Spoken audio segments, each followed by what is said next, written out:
नमस्कार, आदाब। Crime petrol सतर्क के आज के इस एपिसोड में मैं अनूप सोनी आप सबका स्वागत करता हूं। जैसे कि हम सब जानते हैं कि पूरी दुनिया इस वक्त कोरोना की महामारी के संकट से गुजर रही है और इस संकट के दुष्परिणामों के बीच कुछ ऐसी खबरें भी आ रही हैं जिनमें ये कहा जा रहा है कि इस दौरान रेप और हत्या जैसे अपराधों में काफी कमी आई है। लेकिन इसका मतलब ये नहीं निकाला जा सकता कि कुछ लोगों के अंदर बैठा असुर अब सुर जैसा व्यवहार करने लगा है। हमारा आज का ये केस इंसान के अंदर बैठे सुर और असुर के द्वंद्व का प्रतीक है। ये वही द्वंद्व है जिसमें कभी इंसान पर भलाई तो कभी उस पर बुराई हावी हो जाती है। लेकिन जब इंसान के अंदर की बुराई उस पर हावी होती है तो एक कोहराम समझ जाता है। और इस केस में ऐसी ऐसी वारदातें सामने आई जिसमें क्रूरता की हद थी। क्राइम सीन का मंजर विचलित कर देने वाला था और अपराधों का मकसद बेहद घिनौना था।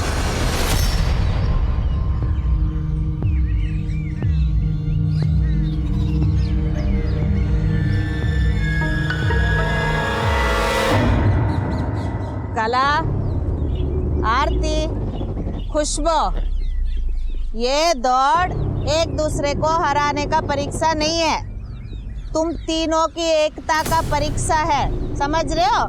इसीलिए तीनों को एक ही रस्सी बांधा है मैंने। आप तीनों को 30 सेकंड में उस झंडे तक पहुंचना है। 30 सेकंड में। तो तालमेल मजबूत होना है, सिर्फ पैरों से नहीं दौड़ना है, दिमाग से दौड़ना चाहिए। तो तैयार हो? हाँ माँ। खुशबू? हाँ। 1 2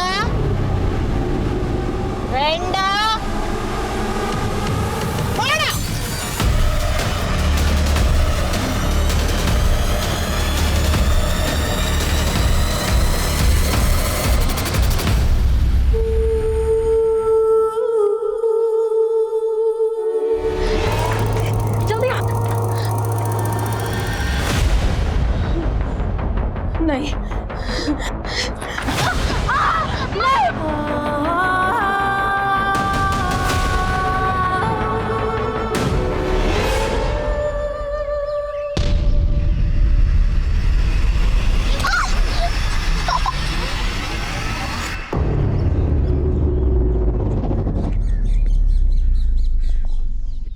क्या ये? अम्मा, वो सब कुछ भी वजह से हुआ था। बस सफाई नहीं देना है। एकता टूटी तो पता है क्या होता है? सजा।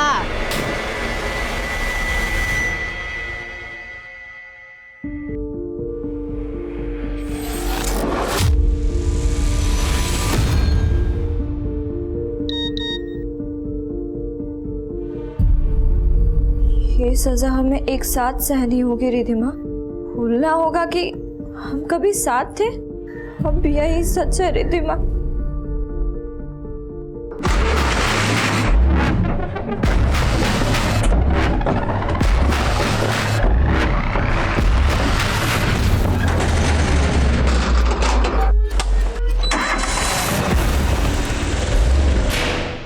प्लीज फोन मत काटो।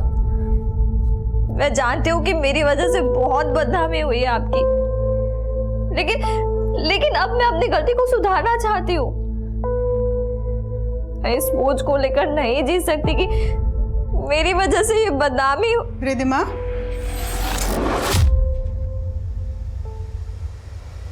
किससे बात कर रही है बेटा?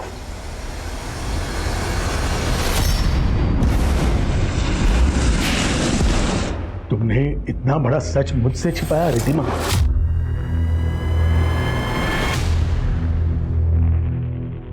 क्या कमी रह गई थी मेरी परवरिश में कि इतना बड़ा विश्वासघात किया मेरे साथ? सॉरी अब्बा, लेकिन नहीं, अब जो आने वाले हैं वो आके ही रहेंगे और अब सिर्फ वही होगा जो मैंने तय किया है।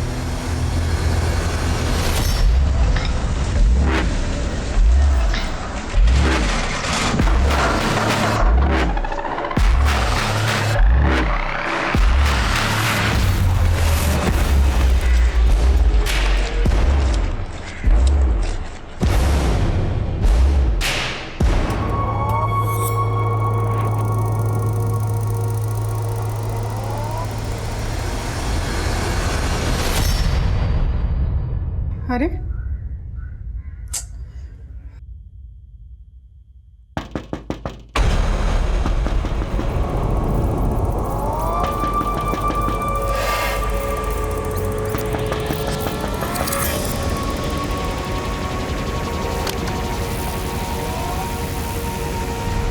भूख जब कलेजा काटती है तब पता चलता है भूख क्या होती है।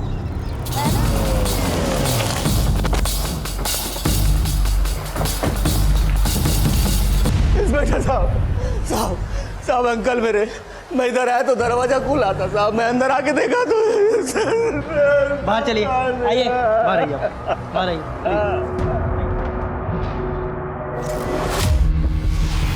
स्विच ऑफ होने के बाद घर वालों में से किसी ने घर का मेन दरवाजा खोला होगा और तभी अटैकर्स ने उनसे धावा। सर शायद उनका इरादा सिर्फ रेप और मर्डर का ही नहीं था, घर में काफी लूटपाट भी की गई है।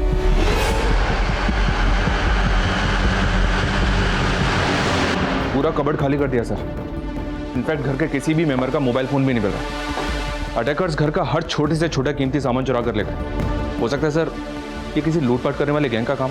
अगर मकसद सिर्फ लूट होता तो फिर मारने से पहले पूरी फैमिली को इतना टॉर्चर क्यों किया गया? बॉडीज को देखकर तो ऐसा लग रहा है जैसे दुश्मनी निकाली गई है सबके साथ। हो सकता है आपसी रंजिश का मामला हो और शक्ल लूट की दी गई। सर नारायण अंकल बहुत अच्छे आदमी थे, मैं इतने सालों से इधर काम करता, मेरे को नहीं लगता कि उनका किसी के साथ कोई दुश्मनी होगा। क्या काम करते हो तुम इधर? खेती बाड़ी सर। वो नारायण अंकल का आसपास बहुत ज़मीन है। अब उनका एक पैर खराब था तो उन्होंने अपनी मदद के लिए मेरे को नौकरी पे रख लिया था। नारायण की बीवी या बेटी का किसी के साथ कोई इशू या नारायण का ही कोई लेन देन को लेकर विवाद? नहीं सर, मेरे को तो कभी ऐसा कुछ लगा नहीं। हाँ, वो वेंकट अन्ना आज इधर आने वाले थे। कौन वेंकट अन्ना? वेंकट अन्ना नारायण अंकल के फ्रेंड, मंडी में अनाज के बड़े व्यापारी हैं और अंकल भी अपना सारा फसल उन्हीं को बेचते हैं। नारायण, ये तेरा बैलेंस पेमेंट 7,09,234 रुपये पूरे हैं या वो तेरे को काउंट करके देखना पड़ेगा, शायद ज्यादा भी हो सकता है।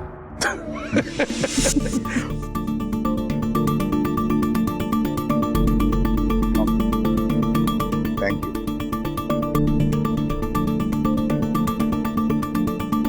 नारायण, बहुत दिनों से मेरे मन में एक बात है जो तेरे को बोलने का था। कैसी बात है?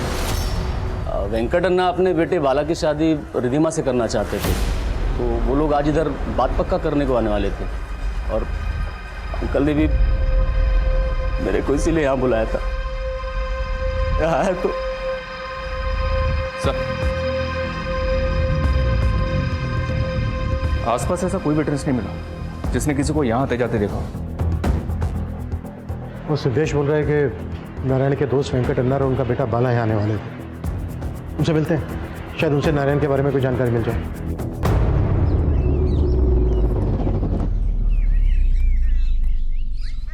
खुशबू, खुशबू, ओहो, बहुत लग गया।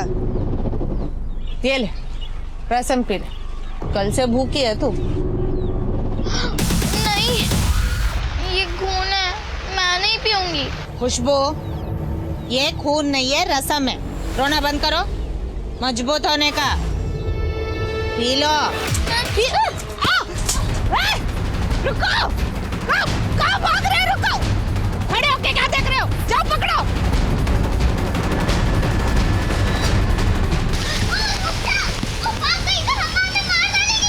तो तुम दोनों भी भाग चलो मेरे साथ।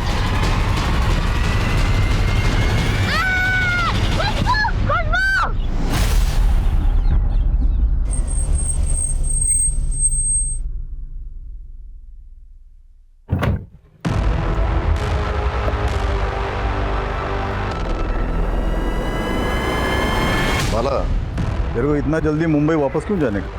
अप्पा, मेरा मुंबई वापस जाना पहले से ही तय था और वैसे भी जिस मकसद से मुझे आपने बुलाया था वो मकसद तो होने से रहा, तो लेट मी गो।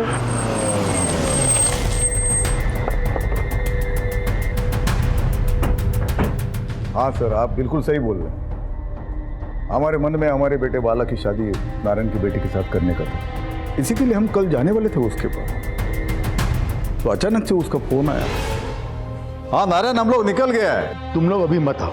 नहीं है? क्यों? मैं कॉल करता हूँ। क्या वजह थी कि नारायण ने अचानक से आपको मना कर दिया? नहीं, वजह तो कुछ नहीं बताया हमको, तो हम लोग भी एकदम हैरान रह गए। ये इत्तेफाक भी काफ़ी हैरान करने वाला है कि जिस समय आप वहाँ जाने वाले थे उसी दरमियान नारायण उसकी पूरी फैमिली का मर्डर हो गया। देखिए वेंकटेश जी, अगर आप हमसे कुछ छुपा रहे हैं तो बेहतर है। कुछ नहीं छुपा रहे हम। नारायण की जाने का हमको भी शौक लगा है। नारायण हमारा बहुत पुराना दोस्त था। कब से जानते थे आप दोनों एक दूसरे को? ये कुछ 15 साल हो गया। तभी नारायण सीआरपीएफ में काम करता था, ऊटी में उसका पोस्टिंग था। सो मिस्टर वेंकट, आप और आपके परिवार को हमारे प्लांटेशन पे कैंपिंग के लिए टेंट लगाने की परमिशन चाहिए। हमारा बेटा है ना, बॉटनी में बहुत इंटरेस्ट है उसको, तो बॉटनी का उसको पढ़ाई करने का, टेंट में रहे। Mister Venkat, I am sorry, मैं आपको यहाँ पे टेंट लगाने की परमिशन नहीं दे सकता। प्लीज सर, आई रिक्वेस्ट, तो कोशिश करो ना। अब पहले मेरी पूरी बात सुन लीजिए मिस्टर वेंकट। आप और आपके परिवार को हम यहाँ पर परमिशन इसलिए नहीं दे सकते क्योंकि अब से आप और आपका पूरा परिवार हमारा मेहमान है। मेहमान मतलब हम समझा नहीं। देखिए, आप कंकड़ गांव से हैं जी, और मैं आपके नजदीक के दालसन गांव से हूँ, तो हुए ना आप हमारे मेहमान। अच्छा। तो उसके बाद हमारा बीच बहुत अच्छी दोस्ती हो गई। फिर कुछ साल के बाद नारायण का एक एक्सीडेंट हो गया, तो उसको सीआरपीएफ छोड़ना पड़ा, उसका टांग खराब हो गया। इसलिए काफी लंबे समय से आप दोनों एक दूसरे को जानते थे। फिर तो आपका बेटा बाला भी जानता होगा रिद्धिमा को। बाला, ये रिश्ता जुड़ने से पहले भी तुम और रिद्धिमा मिलते थे? देखिए सर, हम दोनों एक दूसरे को जानते ज़रूर थे, लेकिन हमारी शादी का डिसीजन हमारे पेरेंट्स का था। Sir, even I am shocked. ये अचानक क्या हो गया? सर, फोरेंसिक टीम ने बताया कि क्राइम सीन पे 4 से ज़्यादा अननोन फिंगरप्रिंट्स मिले। मतलब क्रिमिनल 4 से ज़्यादा लोग थे।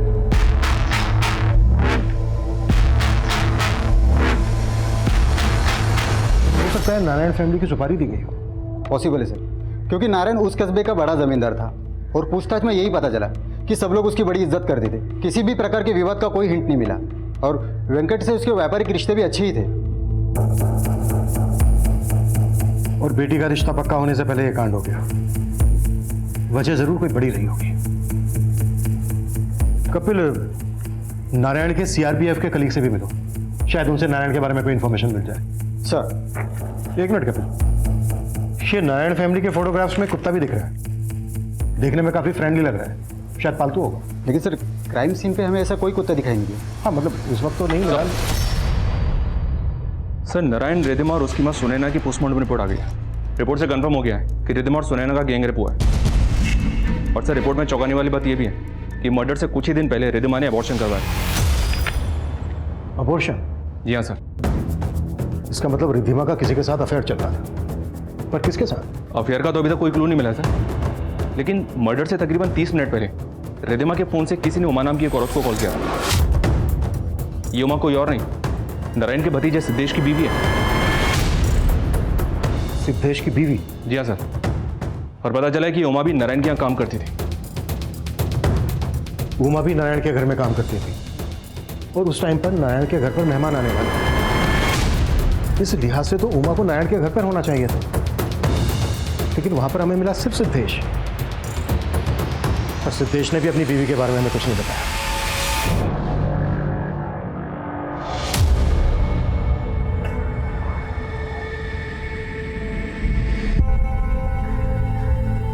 ये लो बेटा, कुछ खा लेना। मैं भिखारी नहीं हूँ आंटी। तो फिर तुम यहाँ क्यों बैठी हो? और तुम्हारी माँ कहाँ है?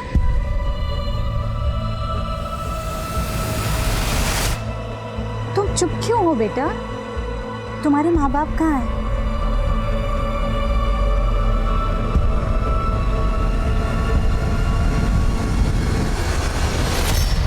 सर, उमा तो मार्केट गई है, तो उसको आने में थोड़ा टाइम लगेगा, तो मैं फोन लगाओ और जल्दी आने के लिए बोलो। हाँ हाँ, फोन लगा। अरे उमा, वो साहब पूछ रहे हैं वो उधर उस दिन तुम्हारी रिधिमा से फोन पे कुछ बातचीत हुई थी क्या? किस दिन? उसी दिन जिस दिन रिद्धिमा और उसके माँ बाप का मर्डर हुआ था। रिद्धिमा, आप क्यों फोन कर रही हो मुझे तुमसे कोई बात नहीं करनी। प्लीज फोन मत काटो। मैं जानती हूँ कि मेरी वजह से बहुत बदनामी हुई है आपकी, लेकिन अब मैं अपनी गलती को सुधारना चाहती हूँ। मैं इस बोझ को लेकर नहीं जी सकती कि मेरी वजह से ये बदनामी। चुप क्यों हो गई? उस दिन क्या बात हुई थी रिद्धिमा के साथ तुम्हारी? साहब, ऐसी ही बात हो गई थी। रिद्धिमा का रिश्ता तय होने वाला था, वो मेरे साथ अपनी खुशी बांट रही थी। तुम्हारे कहने का मतलब है कि वो इस शादी से खुश थी, जबकि रिद्धिमा शादी से पहले ही माँ बनने वाली थी। क्या ये क्या कह रहे हो साहब आप? वही जो हमारे सामने आया। रिद्धिमा ने अभी कुछ दिन पहले ही अपना अबॉर्शन करवाया। इसके साथ अफेयर चल रहा था रिद्धिमा का। साहब, हमें इस बारे में कुछ नहीं पता।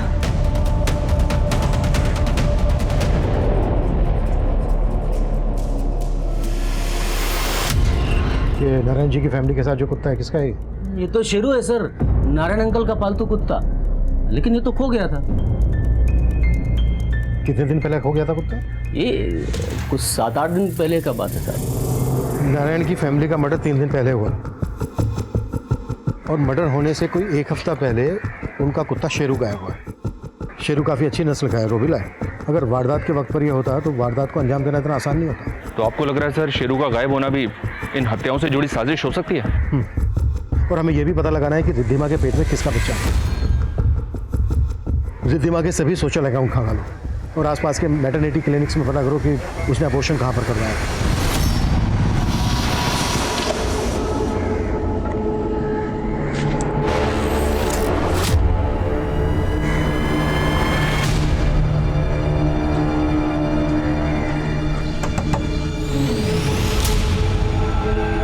क्या बात है मंजू, अचानक फोन करके क्यों बुलाया? सरप्राइज है। अरे क्या सरप्राइज है बताओ ना। हाँ तो ये देखो,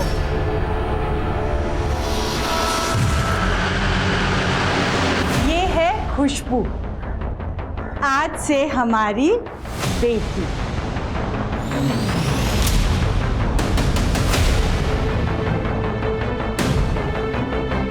खुशबू की माँ एक रेप विक्टिम थी, लेकिन अब वो किस हाल में थी, कहां थी, इस बात से खुशबू भी अनजान थी। लेकिन क्या वो दंपत्ति जो खुशबू को अपनी बेटी मान रहा था, क्या वो सच था या फिर वाकई इसके पीछे भी कोई साजिश थी? नारायण के पालतू कुत्ते शेरू के गायब होने का क्या इस सब से कोई ताल्लुक था?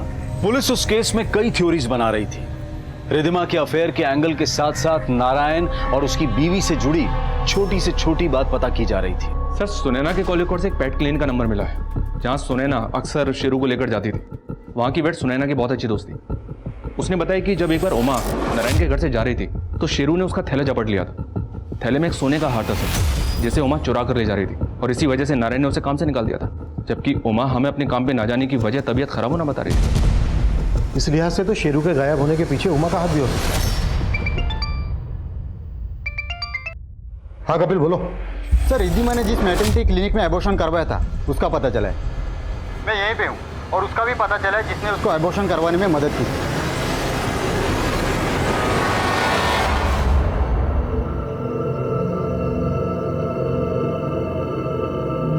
बाला सुन, तेरे को जिधर जाने का उधर जा, तेरे को जितना कोशिश करने का कर,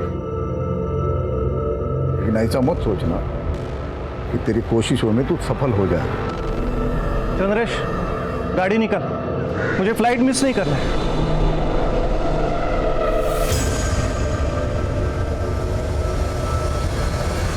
तो रिद्धिमा का अबॉर्शन करवाने में तुमने उसकी मदद की?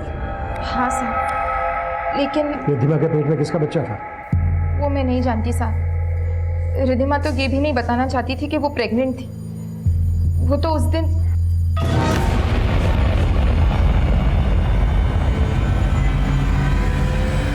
क्या हुआ रिद्धिमा?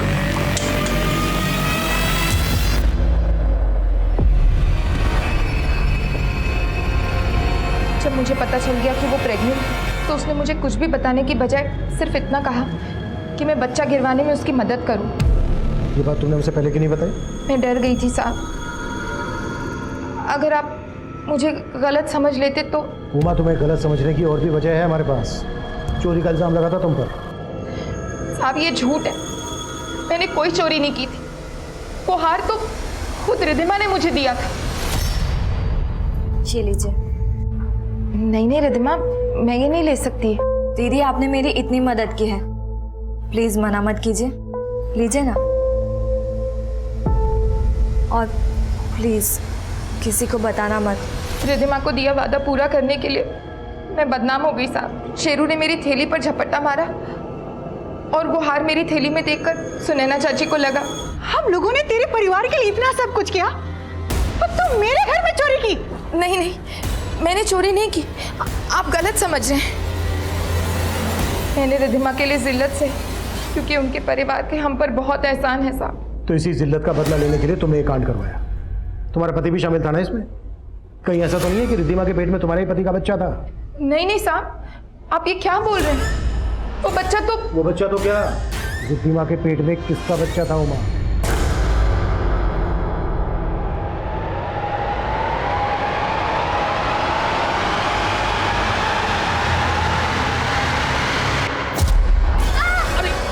अरे बेटा मैं हूँ। क्या? अरे तुम्हारी बेटी ना बहुत डरती है मुझसे। अरे ये तुमसे नहीं डरती है, ये अपने बुरे सपनों से डरती है ना बेटा।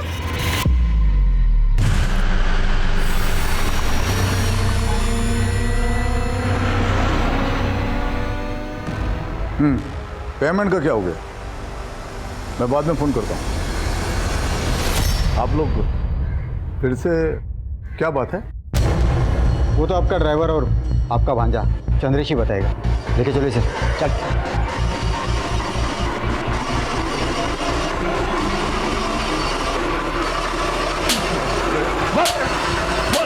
बता सर, मैं सच कह रहा, मैं रिद्धिमा से बहुत प्यार करता था सर। प्यार करता था या फंसा रहा था रिद्धिमा को? उसके बाप के पैसे के लिए? नहीं सर, मैंने उसे नहीं फंसाया था। हम दोनों एक दूसरे को पसंद करते थे। मैं तो फिर भी अपनी हाथ में रहकर उसे मन ही मन चाहता था। पहला कदम तो उसी ने मेरी तरफ बढ़ाया था।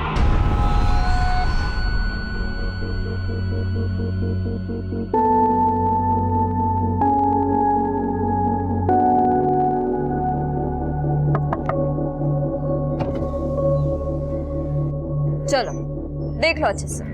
जी हाँ देख लो अच्छे से।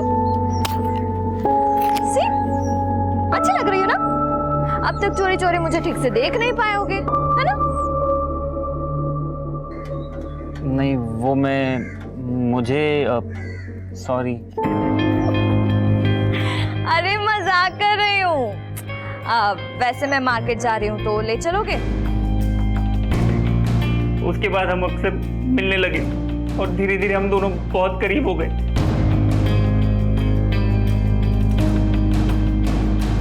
तो रिद्धिमा के पेट में तेरा बच्चा था? हाँ सर, हम दोनों शादी करना चाहते थे, लेकिन वेंकट मामा ने अपने बेटे बाला की शादी रिद्धिमा से तय कर दी थी। उनके खिलाफ जाने की हिम्मत मुझ में नहीं थी, इसलिए मैंने रिद्धिमा को कहा था वो मुझे भूल जाए। ये सज़ा हमें एक साथ सहनी होगी रिद्धिमा। भूलना होगा कि हम कभी एक थे, अब यही सच है।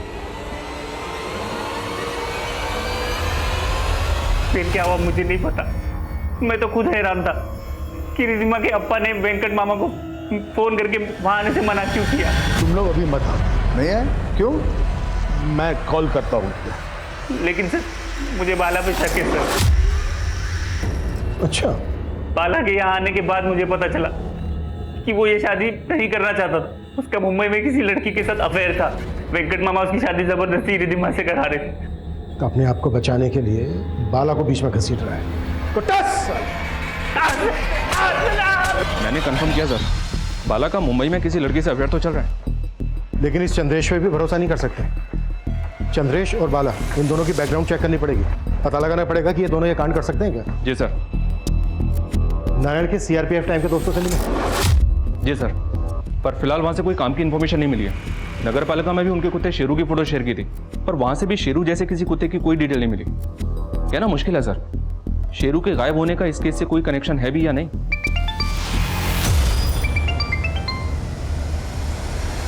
हाँ बोलो।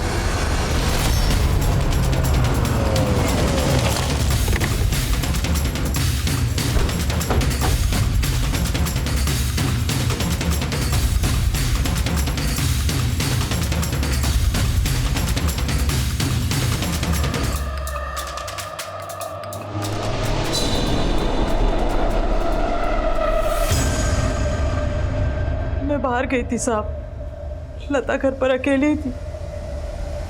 आप इस आके देखा तो लता लता लता ने आत्महत्या। आपको ऐसा क्यों लग रहा है कि लता ने आत्महत्या ही की है? ऐसा भी तो हो सकता है कि जहर लता को किसी ने जबरदस्ती पिलाया। नहीं साहब, पहले भी लता ने कोशिश की थी आत्महत्या करने की। तब तो मैंने समझा कि उसे रोक लिया था, लेकिन अब ऐसा क्या हुआ था लता के साथ जो लता आत्महत्या करने की कोशिश कर रही थी? मेरे बच्चे की दिमागी हालत ठीक नहीं थी। कभी कभी वो अचानक जोर से चिल्लाने लग जाती थी। मैं तुझे मार डालूंगी। दवा का भी असर नहीं हुआ तो मैंने नजर वजर भी उतार के देखी, लेकिन समझ में ही नहीं आ रहा था कि उस पे किसका भूत सवार था।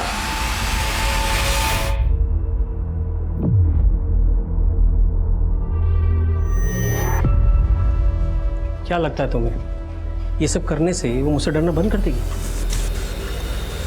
बोला था ना, वो तुमसे नहीं डरती है, वो तो बस अपने। देखो मंजू, कुछ भी हो पर मैं नहीं चाहता कि बच्ची यहाँ पे रहे। माना कि हमारी अपनी कोई औलाद नहीं है, पर इसका मतलब ये नहीं कि हम एक ऐसी बच्ची को बेटी बना लें जिसकी मानसिक स्थिति अच्छी ना हो। संतोष, खुशबू पागल नहीं है, वो तो बस अपने अतीत से सहमी हुई है। तुम ना दोबारा ऐसी बातें मत करना।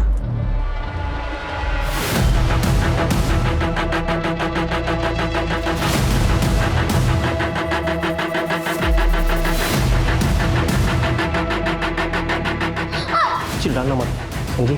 जो बोल रहा हो ध्यान से सुन। चली जाए यहाँ से। और मंजू को कुछ भी कहा ना तो मुझसे बुरा कोई नहीं होगा, समझी?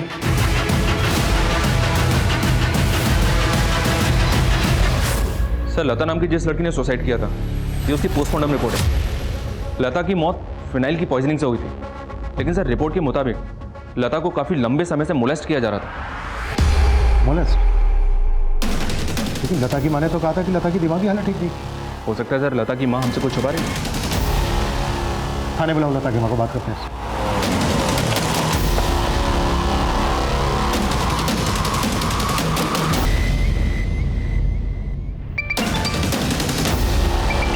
हेलो सर, लता की माँ के घर पे तो ताला लगा हुआ है और सर उसका फोन भी स्विच ऑफ आ रहा है। सर वो यहाँ किराए पे रहती थी और पड़ोसी से पता चला है कि वो कल ही घर खाली करके चली गई है।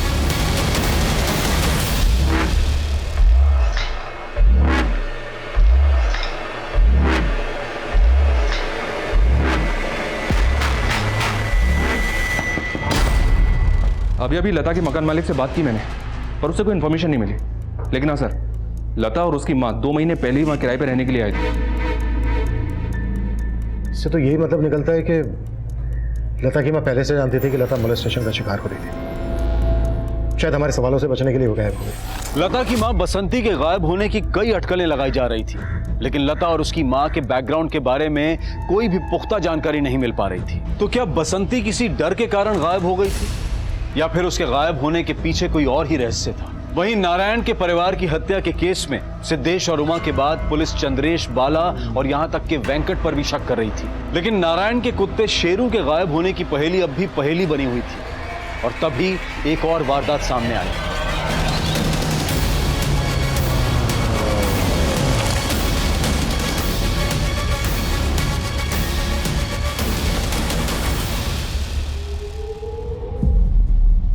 क्या?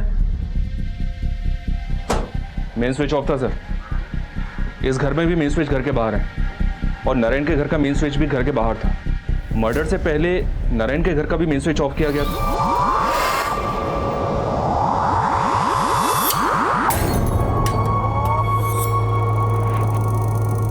सर, वो जो मरा है ना, वो नन्नी और संदीप है, हस्बैंड वाइफ है दोनों। और अभी नया नया इधर रहने को आया था, 6 महीना पहला उन लोगों का शादी हुआ है। इन दोनों के अलावा और कोई भी रहता था यहाँ पर? नहीं। हाँ, एक मेड उनके यहाँ काम करने को आती है। क्या नाम है मेड का? नाम का तो मेरे को नहीं मालूम था, लेकिन 4-5 दिन पहले उसको मैं यहाँ पे काम करते देखा। 4-5 दिन पहले? स्केच बनवा सकते हो मेड का?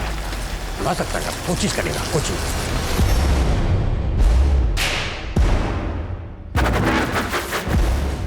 आप मुझे मेरी माँ जैसा ही प्यार करती हैं। लेकिन क्या? माँ जैसा क्यों? माँ ही हूँ मैं तेरी। पर वो कौन? संतोष। तो उनकी फिक्र मत कर। और ये वो क्या कहती रहती है? पापा बोला कर, पापा हैं वो तेरे। देखना फिर वो भी तुझे बिल्कुल मेरे जैसा प्यार करेगी। माँ! क्या हुआ बेटा? लाइट ही तो गई है, इतना क्यों डर रही है? रुक पे देखती हूँ। मत जाओ माँ, मत जाओ, दरवाजा मत खोलो। मंजू, दरवाजा क्यों नहीं खोल रही? कब से लॉक हो रहा है?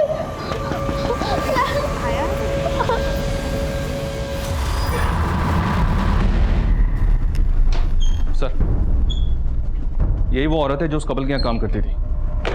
कपल के कॉल रिकॉर्ड्स में किसी भी मेड का नंबर नहीं मिला था। इस स्केच को डेटाबेस से ही मैच किया सर, लेकिन पता नहीं चल पा रहा कि ये है कौन। ये भी तो हो सकता है इस औरत ने अभी क्राइम करना शुरू किया हो। शफरी अटैकर्स के साथ इन्वॉल्व भी हो सकती है। तो तुम एक काम करो, चेक करो इस औरत का नारायण फैमिली के साथ कोई कनेक्शन निकलता है क्या।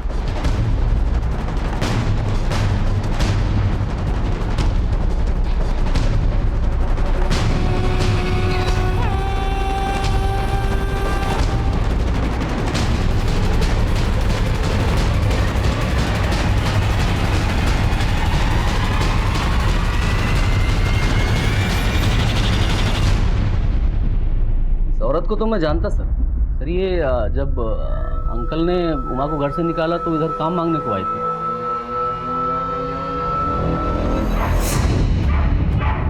ए शेरू, घड़ी घड़ी भौंकता है तुम। क्या है? साहब, हमें पता चला यहाँ काम वाले की जरूरत है तो काम ढूंढ रहे हैं। इधर कोई काम वाम नहीं है, चलो। वो दिन मैंने इसको पहली और आखिरी बार देखा, उसके बाद फिर कभी नहीं देखा।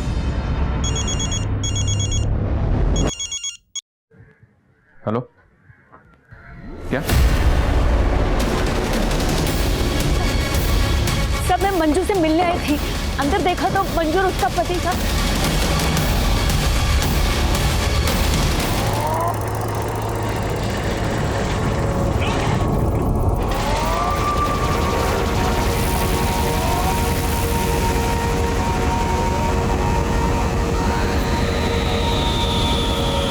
हाँ साहब, मैंने पहले भी इसको एक दो बार यहाँ आसपास मंडराते हुए देखा है। एक बार तो ये वहाँ संतोष जी से बात भी कर रही थी। मंजू और संतोष के अलावा और कोई भी है परिवार में? सब इनकी एक बेटी भी है। बेटी?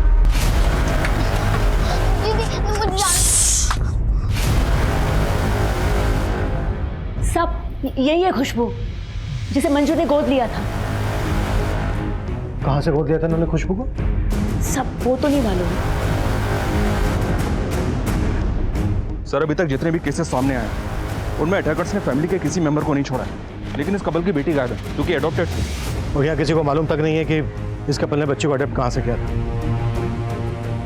गौतम, बच्ची के फोटो सर्कुलेट कर, बच्ची की जान खतरे में हो सकती है। उस यंग कपल के यहाँ जो मेड काम करती थी सर, उस मेड का स्केच मैंने हर जगह दिखवाया। तो बस तुक्के के तौर पर जिस लड़की ने सुसाइड की थी, लता, उसके पड़ोसियों को भी ये स्केच दिखाया। तुक्का लग गया सर। उन लोगों ने बताया कि इस लड़की को लता के घर के पास भी दिखा गया। ये खुशबू तो तेरी लता से भी 2 कदम आगे निकली। सुना येड़ू अम्मा के हाथ से निकल गई थी, वो तो अच्छा वहाँ मिल गई, वरना हमारा तो सारा खेल ही खत्म हो जाता। तभी तो इसका हाल लता से भी ज्यादा बुरा हो रहा है।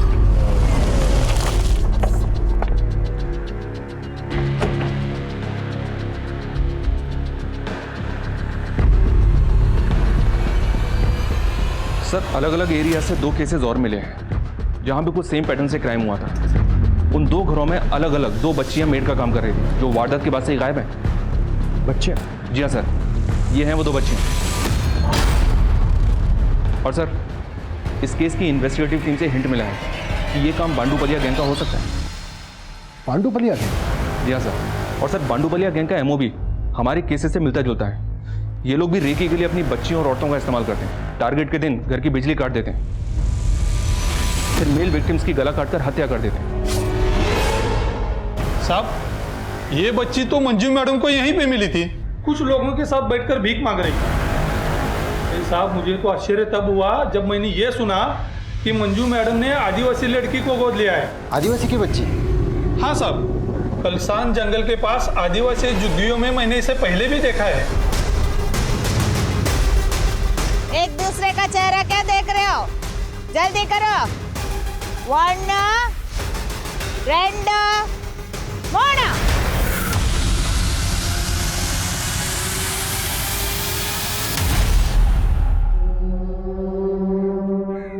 क्यों रुक गई?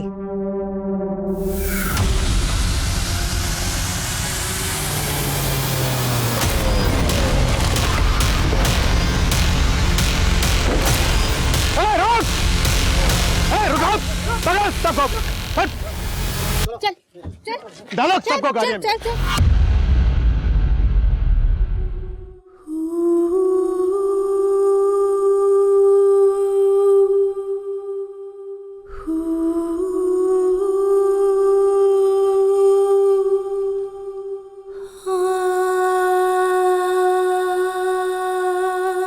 बांडूपाल्या गैंग एक ऐसा खतरनाक गिरोह था जो 10 साल पहले तक दक्षिण भारत में 300 से ज्यादा हत्याएं, बलात्कार और करोड़ों रुपए की लूट को अंजाम दे चुका था। लेकिन केरला, कर्नाटका और आंध्रा की पुलिस के जॉइंट मिशन में इस गिरोह के ज्यादातर मर्द पकड़े जा चुके थे। लेकिन हैरानी की बात यह थी कि इस गिरोह की औरतों ने इस गिरोह को फिर से तैयार कर लिया था। गिरोह की महिलाएं और बच्चियां अलग अलग तरीके से अपने टारगेट पर नजर रखती। इस गैंग में हर किसी का एक अहम किरदार था। बसंती लूट का सोना बेचा करती थी और उस पर किसी को शक ना हो इसलिए वो अलग रहती थी। वहीं खुशबू इस गिरोह का हिस्सा ही नहीं थी, बल्कि 2 साल पहले उसका परिवार इस गिरोह का शिकार बना था और खुशबू को अगवा करके जबरदस्ती इस गिरोह के अपराधों का भागीदार बनाया जा रहा था। 2 साल पहले खुशबू की मां का इस गिरोह के द्वारा रेप और उसकी हत्या कर दी गई थी।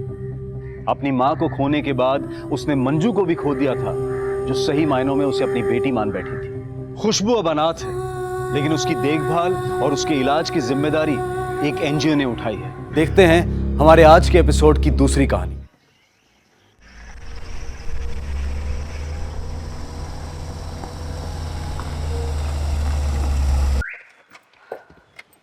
टीना, थोड़ा सामान लेके चलो, मैं अकेला कैसे लाऊंगा? किसी काम के लिए लाए हो मुझे यहाँ?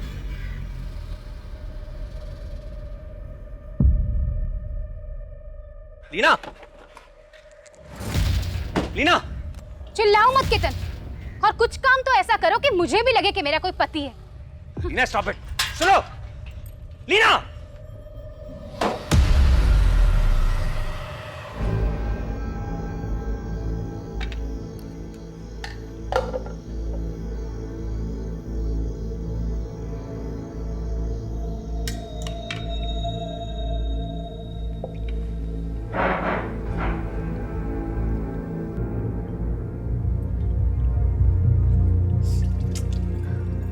केतन, वॉश बेसिन में से पानी नहीं जा रहा है, लगता है चौक हो गया है।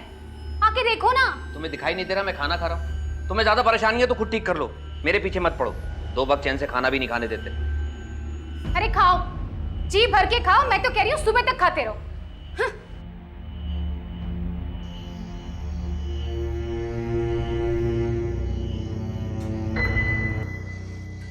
ये कैसी अजीब सी बदबू आ रही है, क्या मुसीबत है?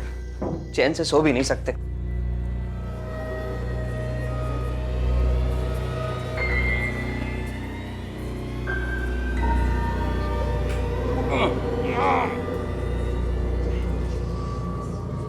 अब तो प्लम्बर को बुलाना ही पड़ेगा।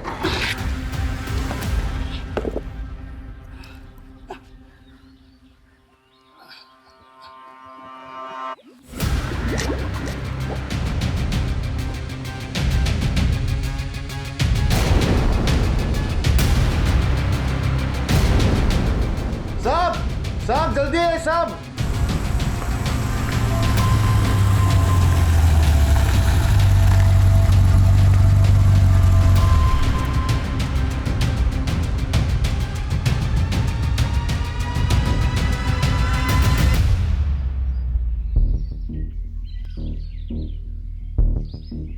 ऐसा लगता है किसी फीमेल की बॉडी ये एक्सीडेंट की शिकार हुई है या किसी ने मार के फेंक दिया यहाँ। इतनी बुरी तरह से सड़ चुकी है, एज तक समझ में नहीं आ रही सर। विक्टिम की एज और कॉज ऑफ डेथ तो पोस्टमार्टम रिपोर्ट में पता चली जाएगी। श्रीवास्तव, आसपास जितने भी पुलिस स्टेशन है वहाँ की मिसिंग कंप्लेंट चेक कर लेना। आप लोग देखो आसपास कुछ मिलता है क्या। श्रीवास्तव सर, यहाँ तक पहुँचने का एक ही रास्ता है, हाईवे। रंजन, यहाँ से लेके हाईवे तक जितने भी सीसीटीवी कैमराज है पिछले कुछ हफ्तों की फुटेज मंगवा लो। सर, आपके इस फार्म हाउस पे आपके सिवा और भी कोई आता जाता है? सर मैं और मेरे कुछ खास दोस्त, बट बहुत रेयरली। ज़्यादातर तो ये फार्म हाउस खाली पड़ा रहता है सर। तो फिर ये औरत यहाँ कैसे पहुंची? तो कौन है ये कौन है? सर ये मनोहर, यहाँ का केयर टेकर। इस औरत को जानते हो? इसकी लाश यहाँ कैसे आई? चेतन जी, आप बात करने से मना कर रखा है। अगर ऐसा ही है तो बता दीजिए हमें। सर आप हमारा यकीन कीजिए सर, हम कुछ भी नहीं जानते इस बारे में। श्रीवास्तव, लेके चलो इसे। सर मैंने कुछ भी नहीं किया सर। आप आइए हमारे साथ।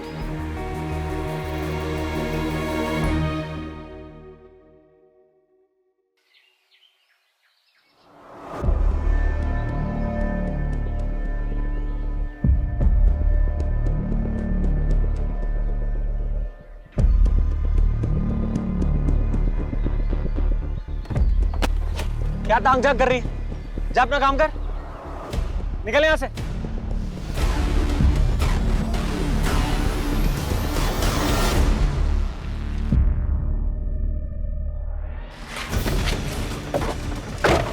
पूरा मूड खराब करके रख दिया इसने।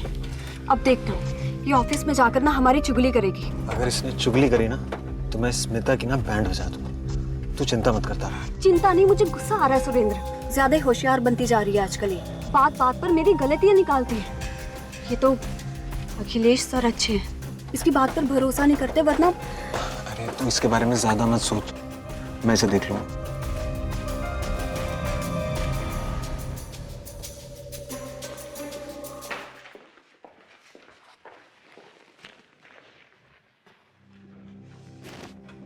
देख स्मिता, यहाँ किसी के साथ भी चुगली करने की हिम्मत मत करना। Yes sir. तारा, घर जाने के पहले मुझसे मिलकर जाना। Okay sir.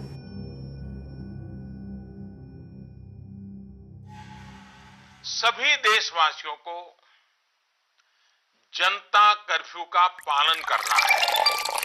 कि जनता कर्फ्यू के दरमियान हेलो। अच्छा ठीक है, मैं अभी आती हूँ। सड़क पे जाएं, डियर वाइफ, न्यूज़ नहीं सुनी? घर से बाहर कोई नहीं जा सकता। पति देव, ऑफिस का काम है, मुझे जाना होगा। पागल हो गई? बाहर जनता कर्फ्यू लगा हुआ है। मुझे जरूरी काम है, समझो बात को।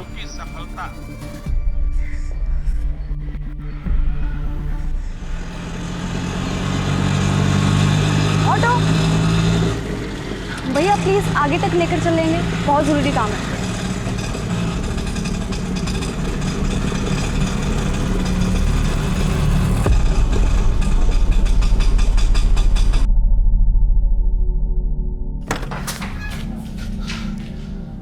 तुम यहाँ क्या कर रहे हो? बड़ा शौक है ना तुझे तारा की जासूसी करने का। चल बता, आज जनता कर्फ्यू के दिन तारा ऑफिस क्यों गई थी? सुरेंद्र देखो, तुम जाके अपनी बीवी से पूछो ना। और हाँ, एक बात कान खोल के सुन लो, दोबारा मेरे घर पे ये शराब पी के मत आना। देख लूंगा मैं तुझे। हाँ हाँ ठीक है, देख लूंगा तुझे मैं। बता।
क्या यही वो जानवरनुमा इंसान था जो अपने जुनून के कारण उस जिंदगी को खत्म कर रहा था? पुलिस को भी इन्हीं सारे सवालों के जवाब चाहिए थे और इन्हीं जवाबों को ढूंढने की पहली कड़ी के रूप में पुलिस केतन को इंटेरोगेट कर रही थी।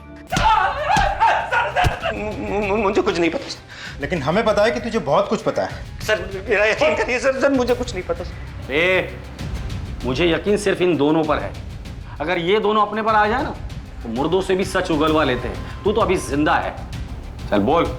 मुझे एक बात याद आ गई सर। बड़ी जल्दी याद आया तुझे? मेरे फार्म हाउस पे एक कुक भी काम करता था सर, निसार। वो फार्म हाउस पे अपनी बीवी के साथ रहता था। नाम क्या था? उमंग, उसकी पत्नी का नाम। फिर कुछ महीने पहले निसार, मनोहर, छोड़ो छोड़ो। क्या हुआ? क्यों कुत्तों की तरह लड़ रहे हो? साहब ये मेरी बीबी को छेड़ता है। नहीं साहब, झूठ बोल रहा है ये। निसार तुम जाओ यहाँ से, मैं बात करता हूँ। निकलो तुम से, चलो। साहब तेरे को कितनी बार मैंने मना किया उससे मत उलझा कर। साहब मैंने कुछ नहीं किया साहब। जा यहाँ से। बहुत नैन मटक्का करती है। क्या पागलपन है ये? साहब देखिए, आपने मनोहर को छोड़ने को कहा, मैंने उसे छोड़ दिया, लेकिन ये मेरी बीवी है। इसे मारूं, कूटू, कुछ भी करो, आप बीच में मत पड़िए। बस सर, वो दिन है और आज का दिन है। निसार अपनी पत्नी के साथ कभी फार्म हाउस वापस नहीं आया। मैंने उसको बहुत ढूंढने की कोशिश की सर, लेकिन वो मिला ही नहीं। कब की बात है ये? सर 3 महीने हो गए शायद। हाँ डॉक्टर साहब, ठीक है, हम लोग आ रहे हैं हॉस्पिटल।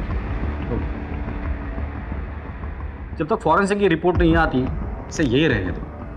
और वो निसार और उमंग पता करो ये लोग कहाँ हैं, और केयरटेकर मनोहर इंटरोगेशन के लिए लेकर आओ। तब तक हम लोग हॉस्पिटल होकर आते हैं। सर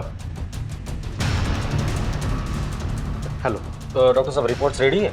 सर बॉडी की कंडीशन बहुत खराब हो चुकी है। हमें थोड़ा और टाइम लगेगा फर्दर इन्वेस्टिगेशन के लिए। ठीक है, लेकिन हो सके तो जल्द से जल्द कीजिए, क्योंकि आपको जितना वक्त लगेगा उतना ही वक्त क्रिमिनल को मिलेगा सबूत के साथ छेड़छाड़ करने के लिए। मेरे स्टाफ को घर गए हुए 2 हफ्ते हो गए, बट डोंट वरी, आप हमारी इनिशियल फाइंडिंग्स के ऊपर आपकी इन्वेस्टिगेशन जारी रखिए। जैसे कि बॉडी में मल्टीपल कट्स है, जिसके कारण हेवी ब्लड लॉस हुआ है। मरने वाले की उम्र 25 या 26 साल होगी। उसकी स्कल भी बहुत बुरी तरह से टूट चुकी है। और हाँ, सबसे बड़ी शॉकिंग बात, इस बॉडी से हार्ट, लंग और लिवर गायब है। और यहाँ रिब केज की हड्डियों पर किसी इंसान के दांतों के निशान है। डॉक्टर साहब, क्या बॉडी के चेहरे से जो स्कल है उससे हम उसका चेहरा बना सकते हैं? I will try my level best. Thank you.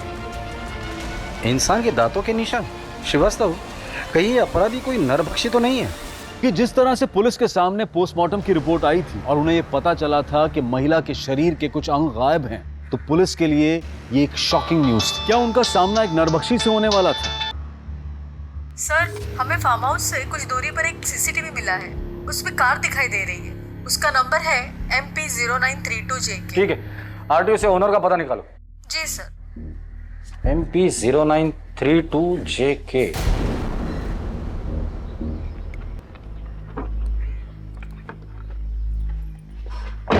चलो भैया। मैडम ये टैक्सी कहीं नहीं जाएगी। नहीं जाएगी? नहीं जाएगी तो रोड पे क्यों लगा रखी है? अपने घर क्यों नहीं रखते? कहाँ से आ जाते हैं नमूने कहीं के। क्या बोला?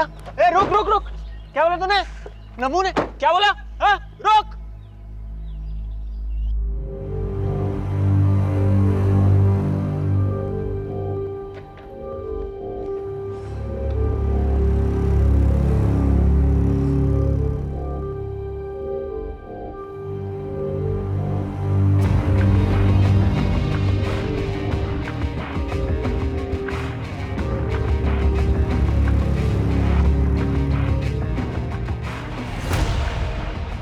Good morning. नए आए हैं आप? कौन हो तुम? मैडम मैं विश्वास, अखिलेश सर का ड्राइवर हूँ मैडम।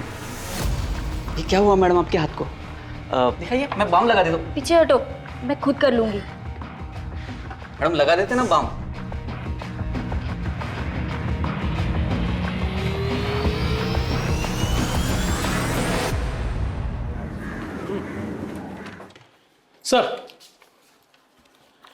सर ये स्केच आ गया।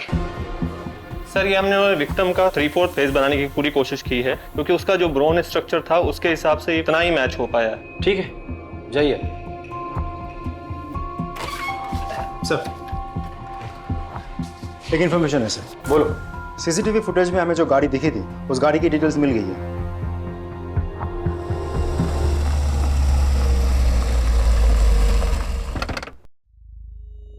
2 महीने पहले बिलावरी तालाब के पास तुम्हारी कार दिखाई दी थी। ऐसे जंगल वाले एरिया में तुम क्या कर रहे थे? सर मैं अपनी वाइफ को ढूंढने गया था, अब वो 2 महीने से मिसिंग है। हेलो, अरे कहाँ है तू? कितनी देर हो गई है? मैं आ रही हूँ सुरेंद्र। मैं ये मुन्ना चिकन के सामने हूँ, मेन रोड पे। अच्छा ठीक है। ये बिलावली तालाब के पास। Hello hello Surendra. Hello sir, फिर उसका फोन कट गया, उसके बाद उसका कॉल आया ही नहीं। फिर मैंने भी कॉल ट्राई किया उसको तो फोन लगा ही नहीं। फिर थोड़ी देर बाद मैं खुद वहाँ गया पर वो वहाँ नहीं थी। आज भी मैं वहाँ जाता रहता हूँ। बीवी की फोटो है तुम्हारे पास?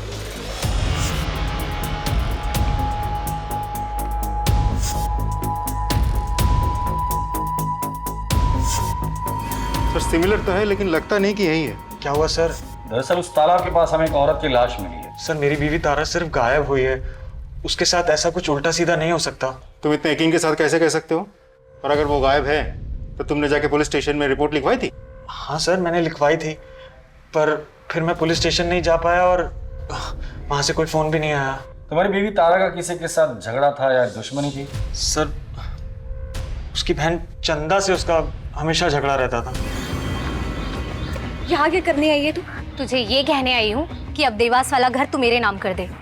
वो घर पापा ने मेरे नाम किया है। तो मैं भी तो उनकी बेटी हूँ ना, तो उस हक से तो वो घर मेरा भी हुआ।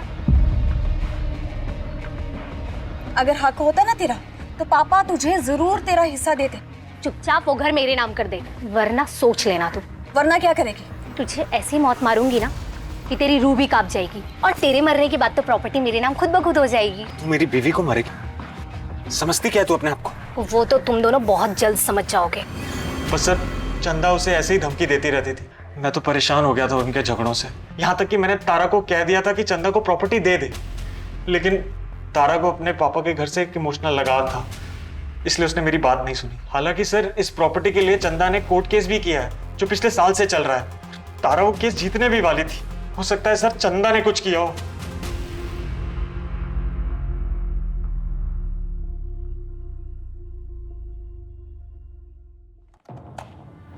सर तारा के घर से लेकर ऑफिस तक हमने सारा सीसीटीवी फुटेज निकाल लिया है, लेकिन कुछ खास हाथ नहीं लगा। लेकिन हाँ एक फुटेज है जहां तारा किसी गाड़ी में बैठी हुई दिखाई दे रही है। अब क्योंकि अंधेरा है तो विजुअल क्लियर नहीं है सर।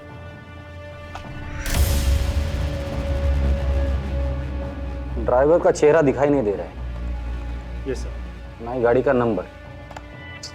और ठीक 2 घंटे बाद सुरेंद्र वापस उसी लोकेशन पे। मतलब देखा जाए तो सुरेंद्र ने हमें जो भी स्टेटमेंट दिया था फुटेज के साथ हूबहू मैच हो रहा है सर। करेक्ट। सुरेंद्र ने हमें बताया था कि उसे चंदा पर शक है, तो क्या ऐसा तो नहीं कि इस गाड़ी में चंदा बैठी हो? नहीं सर, अगर चंदा होती तो तारा उसी गाड़ी में जाके नहीं बैठती। दोनों में बहुत बड़ा झगड़ा हुआ था। तो फिर कौन हो सकता है? क्योंकि तारा अपनी मर्जी से उस गाड़ी में बैठी है, इसका मतलब गाड़ी के अंदर जो कोई भी था तारा उसे अच्छे से जानती थी। कौन हो सकता सर? केतन हो भी सकता है, पर तारा और केतन के बीच कोई कनेक्शन हो ऐसी कोई भी बात हमारे सामने अभी तक नहीं आई। श्रीवास्तव एक काम करो, ऐसी गाड़ियां किस किस के पास है ये पता करो, और वो चंदा उसे पूछताछ के लिए बुलाकर लेकर आओ। सब मनोहर को ले आया था, गांव में छिपा हुआ था।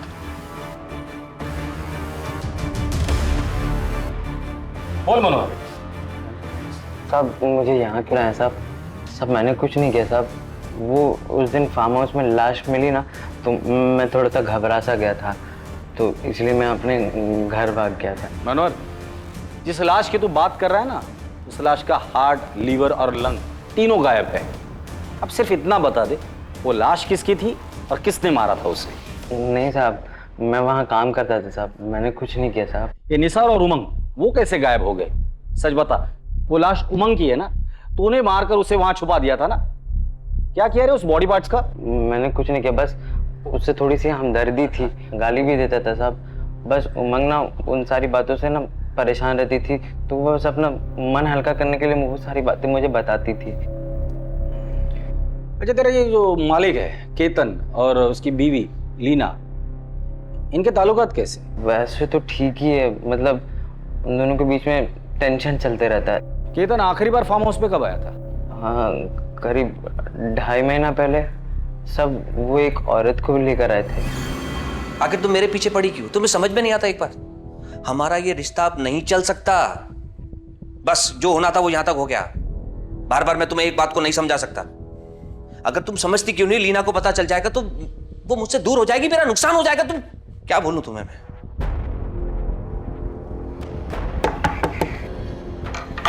साबिर, जाओ जाओ। साहब लीना मैडम के साथ वही औरत आई थी जो केतन सेठ के साथ आई थी। केतन, बहुत सच छुपा के रखा है तूने हमसे। चल अब ये बता, 2.5 महीने पहले तेरे साथ जो औरत यहाँ आई थी, कौन थी वो? सर वो मेरी फ्रेंड रीमा थी सर।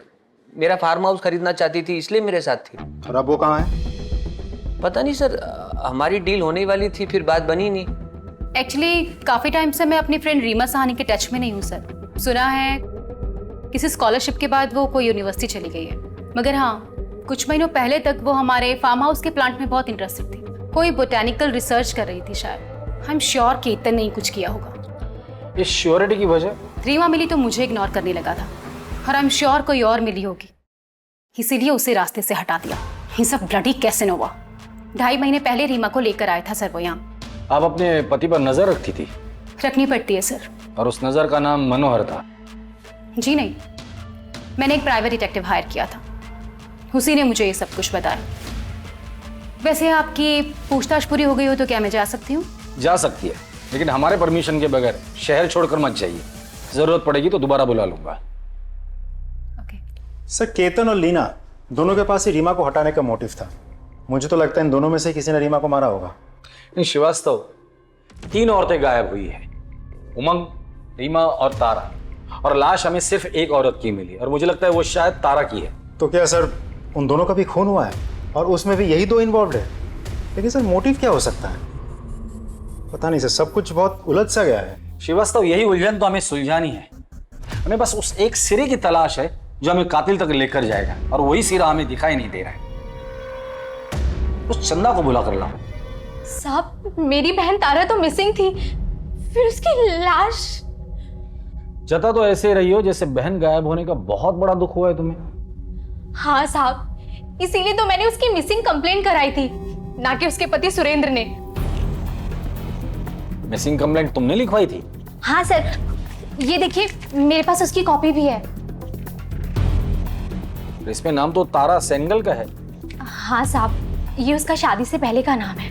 तारा और तुम्हारे बीच प्रॉपर्टी को लेकर झगड़ा चल रहा था, कोर्ट केस भी चल रहा था। लेकिन वो तो मैंने वापस ले लिया था आज से 1.5 साल पहले ही। ये देखिए मेरे पास पेपर भी हैं। कोर्ट केस वापस लेने के पीछे कोई खास वजह? साहब वजह बस इतनी थी कि कुछ भी हो, सारी प्रॉपर्टी तारा के बेटे अक्षय के नाम ही होनी थी, और अक्षय मेरे लिए मेरे बेटे जैसा ही है। मतलब ये कि मैं कभी माँ नहीं बन सकती, और अक्षय ही मेरे लिए मेरा सब कुछ है। ये तारा और सुरेंद्र के बीच रिश्ता कैसा था? वैसे तो वो दिल का बहुत अच्छा है, लेकिन अगर उसकी सटक जाए ना तो वो शैतानों का भी बाप बन जाता है साहब। हे भगवान, ये इंसान है या शैतान? कैसे जानवरों की तरह काटा है तुझे? एक ढेला भर तो कमाता नहीं था साहब, और नए नए बिजनेस के लिए तारा से पैसा मांगता रहता था, और अगर वो नहीं देती थी साहब तो फिर वही मारपीट करना उसके साथ। ये तारा का बेटा अक्षय इस वक्त कहाँ है? तुम्हारे साथ है? नहीं साहब, वो बोर्डिंग स्कूल में है। तारा से आखिरी बार कब मिली थी तुम? उसके गायब होने से कुछ दिन पहले मिले थे हम लोग, लेकिन जब मैंने सुरेंद्र से इस बारे में पूछा तो उसने कोई जवाब नहीं दिया। ये सुरेंद्र और तारा का रिश्ता कैसा था? हाँ साहब, सुरेंद्र तारा से प्यार तो बहुत करता था। चल रहे मुझे बहुत दर्द हो रहा है मुझे। अरे कुछ नहीं होता, जरा सी चोट है। अरे मजनू कहाँ चल दिए भाई? अपनी लैला का इलाज करवाने। तू क्यों खून जला रहा है बे? सुरेंद्र ने तारा के गायब होने के बारे में कुछ बताया था? हाँ साहब, सुरेंद्र कह रहा था कि उसने तारा को खोजने की बहुत कोशिश की, लेकिन वो मिली नहीं। उसके चक्कर में सर दिन रात दारू पीने लग गया। सर कुछ दिन पहले ना आया था मेरे पास ही, और कह रहा था कि 10 दिन की छुट्टी पे जा रहा है, और हंसने लगा। वो सर ऐसी बात बोली कि मेरे को भी हंसी आ गई। उसने ऐसा भी क्या बोला था?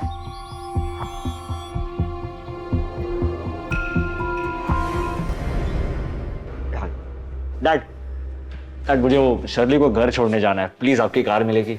आज आप कैब कर लीजिए। डिनर के लिए जल्दी आना। Thank you dad. कम।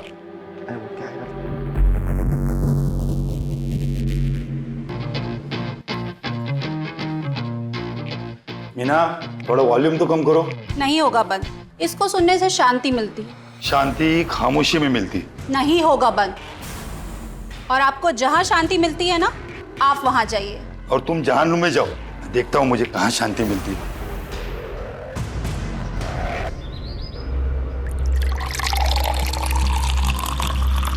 सुरेंद्र, तुम जाओ। सर, आप यहाँ कुछ काम था? हाँ, तुम्हारी बीवी गायब होने के बाद तुम बहुत गम में थे ना, तो सोचा मिलकर थोड़ा गम बांट लेते हैं तुम्हारा। श्रीवास्तव, देखो बेचारा कितने गम में है। बीवी को जाकर 1 महीना नहीं हुआ और तुमने दूसरी शादी भी कर ली। सर, वो मैं अकेला नहीं रह सकता। नाम क्या है इसका? तारा। तारा? सर, वो तारा की याद में मैंने इसका नाम तारा ही रख दिया। आपकी बीवी तारा कहाँ काम करती है? सर, वो अखिलेश सीए के यहाँ काम करते थे। क्या तारा की लाश मिली? So sad. Mister Akhilesh, Tara आपकी एम्प्लॉय थी, उसके गायब होने के बाद आपने पूछताछ नहीं की? सर, मैंने उसके मिसिंग होने के बाद में कुछ सीनियर पुलिस ऑफिसर से बात की थी, लेकिन कुछ पता नहीं चला। और लॉकडाउन के चलते मैं भी हेल्पलेस था। और अब जाके जब ऑफिस खुला तो। अखिलेश जी, तारा के बारे में आपकी क्या राय है? आई मीन, थी वो कैसी थी, बिहेवियर कैसा था, वो काम कैसा करती थी? नहीं, काम में तो एकदम परफेक्ट थी और अच्छी इंसान भी थी। और आप? जी, आपका और तारा का रिश्ता कैसा था? सर, वो जैसा एक बॉस और एम्प्लॉय का होता है, बस। जिस दिन तारा गायब हुई थी आपने उसे फोन किया था, वो घर पर थी और वो घर से ऑफिस के लिए गई थी, क्यों? सर, उस दिन मेरी गाड़ी सर्विसिंग के लिए गई थी और मुझे एक ऑफिस से फाइल अर्जेंटली चाहिए थी, तो मैंने उसे कहा कि ऑफिस से फाइल लेकर मेरे घर आ जाना, मगर वो आई नहीं। मैंने कांटेक्ट करने की भी कोशिश की, मगर कुछ हुआ नहीं। ठीक है, फिलहाल के लिए आप जा सकते हैं, जरूरत पड़ेगी तो दोबारा बुला लूंगा। जी सर, थैंक यू।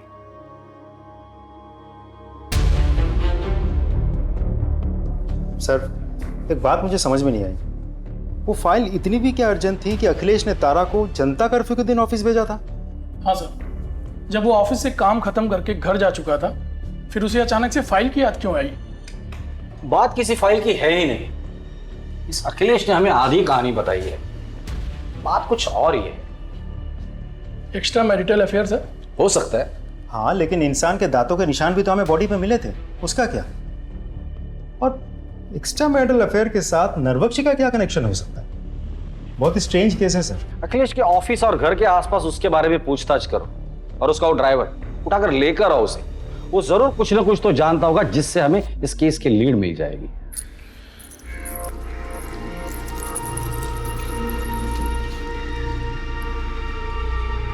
अखिलेश के ड्राइवर विश्वास तुम ही हो? जी साहब। सर, विश्वास।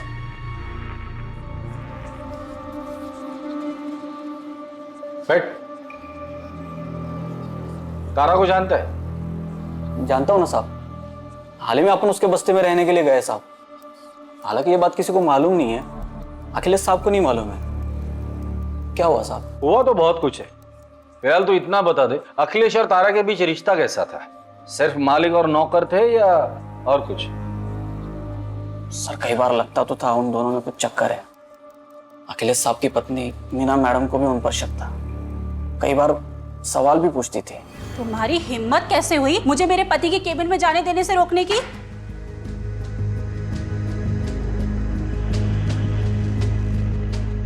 ऐसे कौन से काम में बिजी थे कि आपका प्यून मुझे अंदर आने से रोक रहा था? क्या चल रहा है इस ऑफिस में? बहुत गुस्सा करती थी साहब। उस दिन फोन पर भी वो किसी से बात कर रही थी। अरे भैया, कुछ तो उपाय करो। देखो, मैं कुछ भी करने को तैयार हूँ, बस ये तारा नाम की बला से ना पीछा छूट जाए। बस मैं इतना चाहती हूँ कि तारा ना इस दुनिया से ही उठ जाए। ठीक है, जाओ तुम।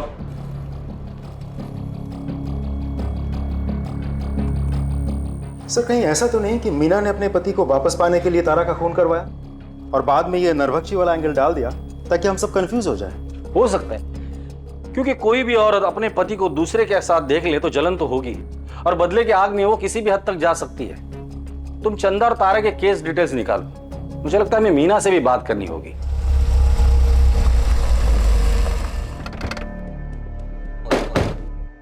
सर, अगर मुझे बदला ही लेना होता तो मैं 4 साल इंतजार क्यों करती? मैं उसे उसी टाइम खत्म कर देती जब मुझे पता चला था कि मेरे पति का चक्कर उस तारा से चल रहा है। और वैसे भी मेरे पति को क्या फर्क पड़ता है, उसे तो अपने ऑफिस में रोज खूबसूरत जवान लड़की चाहिए। तारा नहीं तो और कोई सही, लेकिन हाँ, मैं उस तारा से नफरत जरूर करती थी। ठीक है, जरूरत पड़ेगी तो दोबारा आएंगे। हाँ श्रीवास्तव, बोलो। सर, केस के बारे में चंदा ने झूठ बोला है। वो केस अभी भी ओपन है और कोर्ट में चल भी रहा है। और सबसे इंटरेस्टिंग इन्फॉर्मेशन तो ये है कि इन दिनों चंदा जिसके साथ रह रही है वो कोई और नहीं बल्कि विश्वास है, अखिलेश का ड्राइवर। उठाकर लेकर आओ दोनों को।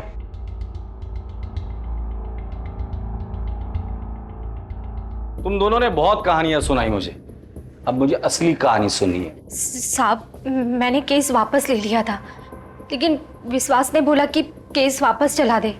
इसने मुझे मजबूर किया, इसलिए मैंने वापस चला दिया। ये बोला कि प्रॉपर्टी तुझे नहीं चाहिए तो मैं रख लूंगा।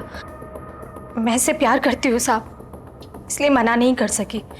पर साहब, सच में तारा को मैंने नहीं मारा साहब। तारा को मारना ही होता तो सर मैं चंदा को केस चलाने के लिए क्यों कहता सर?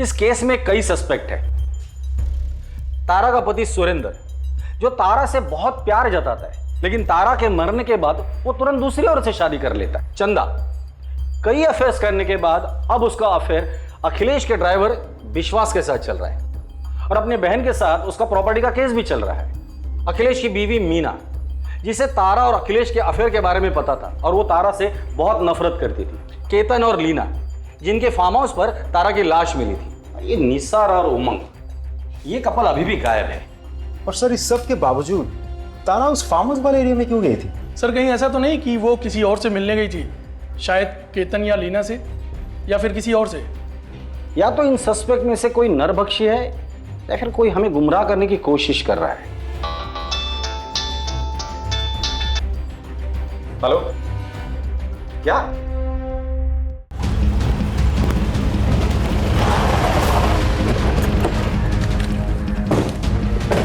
फोन आपने किया था? हाँ सर। बॉडी कहाँ दिखाई?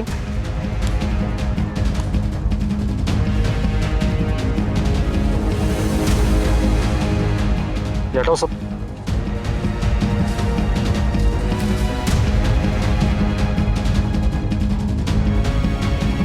सर, इसका चेहरा तो पहचान में ही नहीं आ रहा है। सर, मारने का तरीका देखा आपने?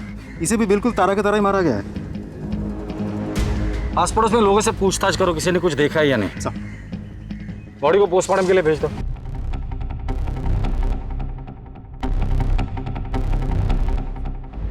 सर, ये मर्डर भी तारा मर्डर केस की तरह ही है, लेकिन इस केस में हमें रिस्ट पर मार्क्स मिले हैं कि इन दोनों केसेस में, दोनों बॉडीज में हमें एक चीज कॉमन मिली है, और वो है ओमेगा 3।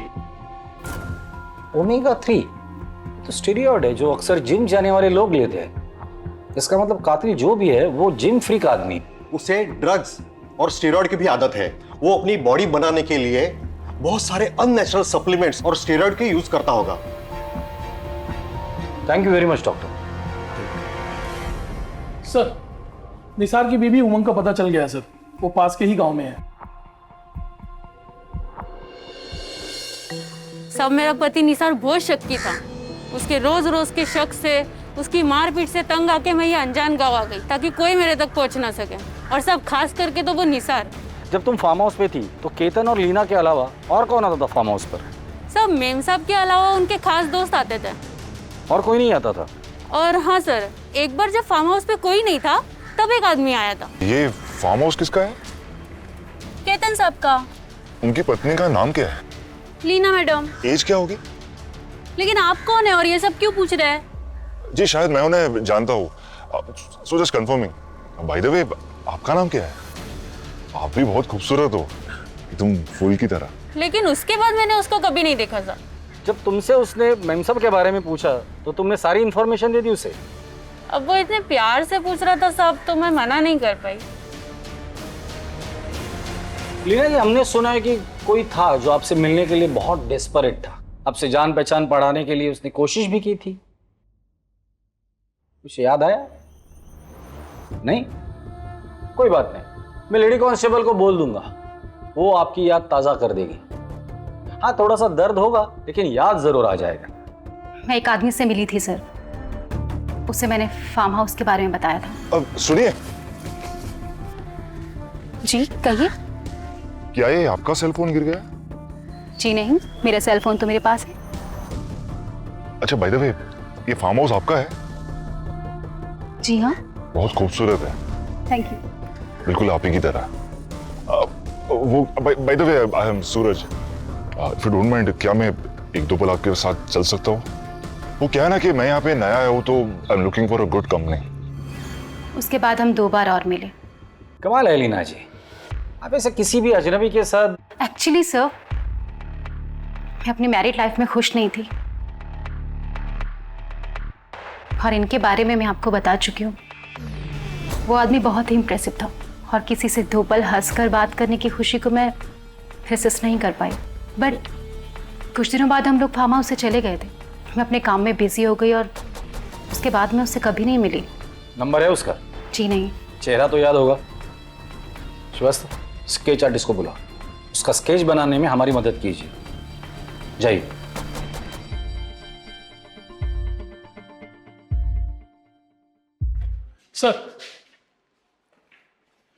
सर ये रमन है, वो जंगल वाली लाश के क्राइम स्पॉट के पास इसने किसी को देखा है। साहब उस जंगल के रास्ते पर मैंने एक अमीर आदमी को देखा था साहब, बड़ा अजीब लगा मुझे, क्योंकि वहाँ तो अक्सर मजदूर आते जाते थे। अब ऐसे रास्ते पर वो आदमी अपनी महंगी कार लाया और चला गया, कुछ समझ में नहीं आया साहब। स्केच बनवा सकते हो उसका? श्रीवास्तव, स्केच आर्टिस्ट को बोलो और इसका स्केच बनवा लो। सर आप आइए मेरे साथ।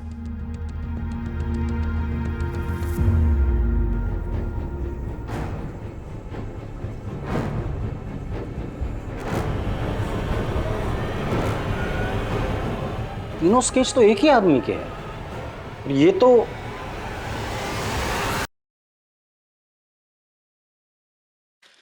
अखिलेश जी।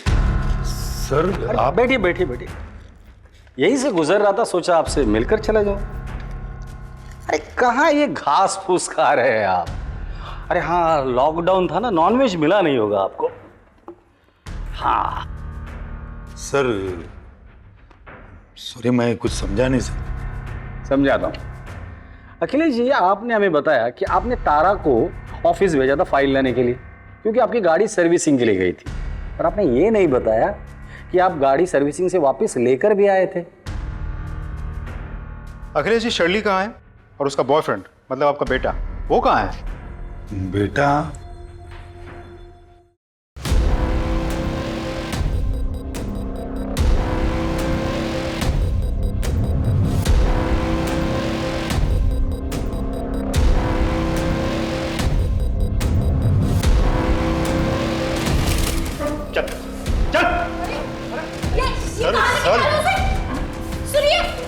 आप नहीं चलेंगे? चलो। सॉरी साहब, मैं अपने बेटे को बचाने की कोशिश कर रहा था। ऐसे बेटे को बचाने से अच्छा ये होता कि इसे हमारे पास लेकर आते। ऐसे हैवान को बचाकर तुमने भी बहुत बड़ा जुर्म किया है। साहब मैं शर्मिंदा हूँ। आपके शर्मिंदा होने से उन लोगों की जान वापस नहीं आएगी जिसे आपका बेटा खा चुका है। अब मुंह खोलकर बताइए। बताता हूँ साहब, ये बात सच है कि मैंने उस दिन मेरी कार सर्विसिंग को दी थी और वापस मंगा ली थी। उस दिन विक्रांत मेरी कार ले गया था, ये बात मैंने आपसे छुपाई थी। मगर जब विक्रांत रात को देरी से घर आया और तारा भी फाइल लेकर नहीं आई, तब मुझे लगा कुछ तो गलत है। अखिलेश जी, जो इसने किया है ना उसे गलती नहीं कहते, हैवानियत कहते हैं। अब तू मुंह खोलेगा? मुझे जिम और बॉडी बिल्डिंग का शौक है और जल्द से जल्द बॉडी बनाने के चक्कर में मैं ड्रग्स और स्टेरॉइड्स के इंजेक्शंस लेने लगा। फिर मुझे इस नशे की आदत पड़ गई सर। प्रोटीन्स के चाहत में मैं कुछ भी खाने लगा, हर तरह का मांस। मुझे किसी ने कहा कि इंसान के मांस पे सबसे ज्यादा ताकत होती है, इसलिए ये सब ढूंढने के लिए मैं बाहर जाने लगा, लेकिन मुझे कुछ नहीं मिला। लेकिन उस दिन मुझे तारा मिली।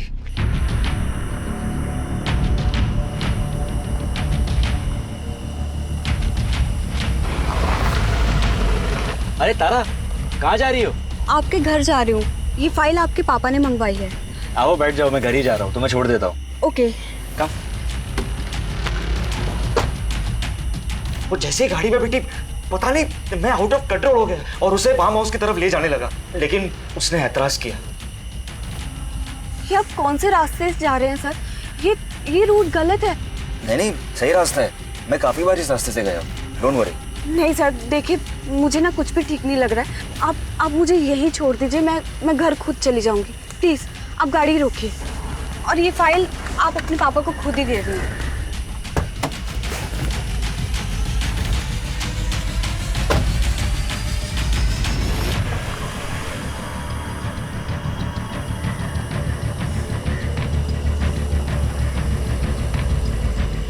हेलो सुरेंद्र, हाँ मैं आ रही हूँ सुरेंद्र।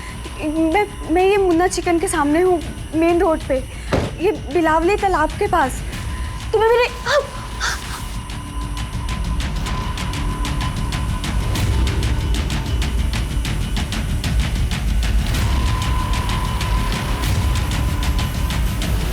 फार्म हाउस ले रहा, क्योंकि मुझे पता था कि फार्म हाउस अब हमेशा खाली रहता है। जब विक्रांत घर पे आया तो मैंने कार में खून देखा। मेरी कार को फिर से वो सर्विसिंग के लिए डाला और वापस भी ले आया। मगर जब मुझे पता चला कि शेरली गायब हुई है, मुझे याद आया कि विक्रांत ने मुझे कहा है कि वो पुनः अपने काम से गई है। मुझे पक्का यकीन था कि विक्रांत ने उसके साथ कुछ न कुछ किया है। मैं उससे प्यार करता था सर, पर उस दिन मुझे उसके शरीर में अपनी गर्लफ्रेंड की नहीं, इंसान के मांस की खुशबू आ रही थी। विक्रांत, ये कैसे गाड़ी चला रहे थे तुम? ठीक तो हो रहा? विक्रांत, ये क्या कर रहे हो तुम? विक्रांत, तुम्हें क्या हो गया है? विक्रांत, ये ग्लव्स क्यों पहन रहे हो तुम? कुछ बोलो तो सही, ये क्या कर रहे हो तुम? विक्रांत, विक्रांत छोड़ो मुझे।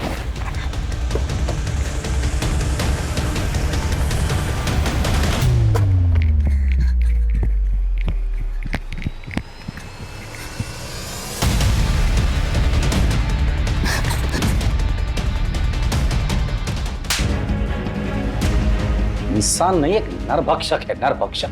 जानवर से भी बदतर। पता है जब जानवर कोई भी नरभक्षक बनता है तो उसके साथ क्या करते हैं? गोली मारते हैं उसे। तुम्हें जानवर कहना जानवरों का अपमान होगा। इंसानों का मांस खाकर ताकतवर बनना इंसानियत का मजाक उड़ाना है। मैं पूरी कोशिश करूंगा कि तुम्हें जल्द से जल्द फांसी हो जाए, और अखिलेश तुम्हें भी, क्योंकि एक हैवान को बचाने की तुमने पूरी की पूरी कोशिश की है।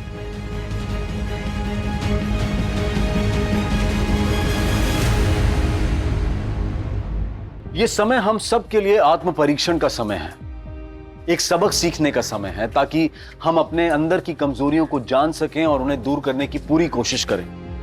और खासकर हमें अपने मानसिक स्वास्थ्य का ध्यान रखना है। अगर अखिलेश ने वक्त रहते अपने बेटे को सही राह दिखाई होती और मेडिकल हेल्प ली होती तो उसे इस तरह से शर्मसार नहीं होना पड़ता। अगर विक्रांत ने अपने जुनून में स्टेरॉइड्स और इंजेक्शंस का इस्तेमाल नहीं किया होता तो वो कभी नरभक्षी नहीं बनता। और सबसे बड़ी बात, अगर सुरेंद्र तारा से लड़ने और रूठने के बजाय घटना वाले दिन उसके साथ चला जाता तो क्या तारा की दर्दनाक मौत टल नहीं जाती? अगर जुनून को सही राह मिल जाए तो पर्वत लांघे जा सकते हैं, समंदर को चीरा जा सकता है। लेकिन अगर जुनून भटक जाए तो क्या हश्र होता है वो आपके सामने है। ध्यान रखें कि कहीं आपका कोई अपना इस तरह के जुनून का शिकार ना हो रहा हो। उनके साथ समय बिताएं, उनसे बात करें, उनकी मदद करें, ताकि फिर से इंसानियत शर्मसार ना हो। मैं अनूप सोनी आपसे विदा लेता हूं। फिर मुलाकात होगी क्राइम पेट्रोल सतर्क में एक और नए केस के साथ। तब तक अपना और अपने परिवार का ख्याल रखें, सतर्क रहें, सुरक्षित रहें और देखते रहें क्राइम पेट्रोल सतर्क।